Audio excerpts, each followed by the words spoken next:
Orang di antara kita semuanya cinta kepada dunia? Ayo kita ngaku, ayo bareng-bareng. Semua cinta dunia? Semua kita pastilah cinta dunia. Tapi berbeda porsinya. Ada yang cintanya berlebihan, ada yang cintanya setengah, ada yang cintanya sedikit, ada yang menjadikan dunia hanya sebagai sarana untuk kehidupan akhirat. Itu bedanya. Semua kita berkebutuhan terhadap dunia, karena dunia adalah wasilah. Ad-dunya mazra'atul akhirah. Dunia ini adalah sawah ladangnya akhirat. Nggak ada yang nggak perlu dunia. Kita pasti butuh dunia. Tapi ilmu tasawuf mengajarkan kita jangan sampai kolbu kita ketergantungan kepada dunia. Karena ada orang hatinya bergantung kepada dunia. Ada orang yang menjadikan dunia bahkan sebagai tujuan. Bahkan ada orang yang menjadikan dunianya sebagai Tuhan. Bahkan ada orang yang menjadikan dunia ini sebagai tujuan dari seluruh kehidupan. Ada yang kayak gitu? Ada. Maka belajar ilmu tasawuf itu adalah mengosongkan kolbu kita dari segala macam keburukan, termasuk cinta dunia secara berlebihan. Karena dunia ini fana, gak boleh dicintai secara berlebihan. Jabatan jangan terlalu dicintai, cukup jadikan sarana ibadah. Harta jangan dicintai secara berlebihan, jadikan sarana ibadah. Jadi apapun yang ada di dunia ini, jadikan sarana untuk kita memperbanyak ibadah kepada Allah Subhanahu wa ta'ala. Orang yang belajar tasawuf, maka dia akan semakin tawadhu. Orang yang belajar tasawuf, maka dia akan semakin memandang dirinya buruk, dan dia memandang orang lain lebih baik daripada dirinya. Itu orang kalau belajar tasawuf.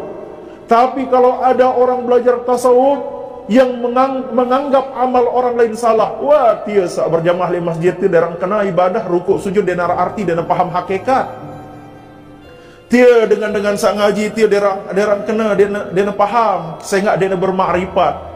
Kalau sudah mulai muncul anggapan itu, maka dia tidak belajar tasawuf yang benar, tapi dia belajar tasawuf talbisul iblis. Ini banyak terjadi, hati-hati ya. Yang kedua, tahalli. Intisari di dalam tasawuf yang kedua adalah tahalli. Apa itu tahalli? Tahalli adalah menghiasi diri kita dengan amal-amal soleh. Berhias-hias diri dengan amal soleh. Itu inti dari ilmu tasawuf. Oleh karena itulah orang yang belajar tasawuf, maka dia akan jadi orang yang mudah senyum. Oleh karena itulah baginda Nabi SAW, jangankan kepada orang yang berbuat baik kepadanya, kepada orang yang melemparnya dengan kotoran pun Nabi masih bisa senyum. Jadi Nabi itu ketemu penjahat pun senyum. Nabi sudah diletakkan di sini oleh Daksur namanya. Diletakkan di lehernya Nabi pedang. Kemudian dia bertanya, siapa yang akan nolongin kamu? Nabi senyum, menjawab siapa? Allah. Maka langsung jatuh pedang itu. Jadi kekuatan Nabi itu ada pada akhlak. Maka tasawuf adalah menghiasi diri dengan akhlak-akhlak yang baik.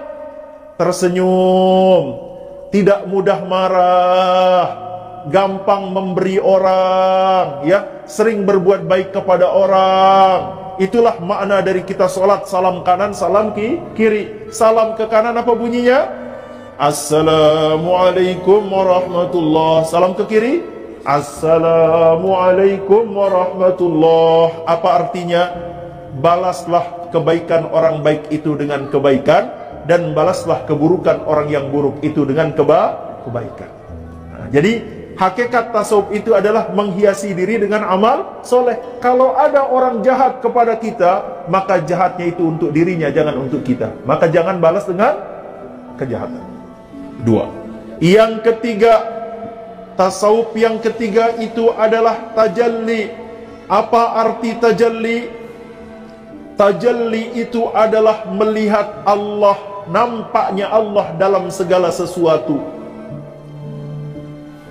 Jadi inti dari ilmu tasawuf itu adalah agar kita mampu memandang kekuasaan Allah di dalam segala sesuatu. Ketika kita melihat orang yang berbuat jahat itu pun karena takdir Allah. Allah yang memberi dia kekuatan untuk bisa buat jahat. Orang yang berbuat baik yang memberi dia kekuatan bisa buat baik siapa? Maka orang yang belajar tasawuf akan banyak melihat tajalli Allah di dalam segala sesuatu. Bahkan ketika dia beramal, dia tidak merasa dirinya yang beramal. Kenapa? Karena ia tiada daya, tiada upaya. Yang memiliki daya dan upaya siapa? Maka orang yang belajar tasawuf, semakin dia pintar, semakin dia hebat, maka semakin tidak ada dirinya. Yang semakin ada adalah, maka itulah yang dinamakan dengan syuhudul wahdah fil kasrah wa syuhudul kasrah fil wahdah. Menyaksikan yang banyak di dalam yang satu dan menyaksikan yang satu di dalam yang banyak. Jadi kalau kita memandang makhluk Allah, yang kita pandang hakikatnya siapa? Siapa yang menciptakan? Maka oleh karena itulah tidak boleh menghina makhluk Allah, karena makhluk Allah Ta'ala ini adalah cerminan dari keberadaan Allah. Itu yang dinamakan dengan tajalli. Paham nggih? Adanya makhluk pasti ada kok yang menciptakan. Siapa yang menciptakan? Allah. Maka oleh karena itulah orang yang belajar tasawuf, ketika ada orang jahat, ketika apa, dia senyum dulu. Karena yang dilihat siapa? Karena yang menggerakkan dia, yang mengizinkan dia melakukan itu adalah siapa? Allah.